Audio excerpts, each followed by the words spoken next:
अरबाब साहब, आपकी नजर में आज से जो दोबारा काला बाग को बोतल से निकाला गया है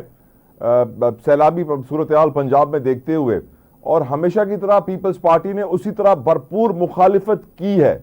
क्या आप समझते हैं कि अगर कोई नाम दूसरा इस्तेमाल कर लिया जाता तो बेहतर होता? ये नाम दोबारा इस्तेमाल करके जख्मों को ताज़ा किया जा रहा है, लड़वाया जा रहा है सर।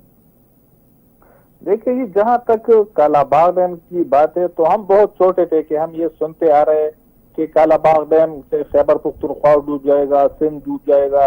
ये हो जाएगा, वो हो जाएगा। तो ये बचपन से हम सुनते आ रहे, लेकिन मैं आपको एक दिलचस्प बात बताना चाहूँ कि जो लोग इसकी मुखालिफत में यानी दिन रात एक कर रहे होते हैं, उनके साथ भी मेरी इस पे डिबेट हुई तो उनको ये भी पता नहीं कि कालाबाग डैम बनेगा कहाँ पे, कि यहाँ से इसका पानी स्टोरेज कहाँ होगा, फिर किस किस इलाके से गुजर कर वो पानी डैम में जाएगा, ये अभी तक किसी को पता नहीं है। लेकिन क्योंकि आपको पता है कि पाकिस्तान में तो हर चीज पर एक सियासत होती रही है, चाहे वो दहशत गर्दी हो, चाहे वो डैम्स हो, चाहे कोई दूसरा बड़ा वो हो, उस पर हमेशा से बस सियासत होती आ रही है। और जहां तक मेरा ख्याल है तो हम तो यही कहते आ रहे हैं, पाकिस्तान मुस्लिम लीग नून का मौक़िफ़ भी है कि अगर जो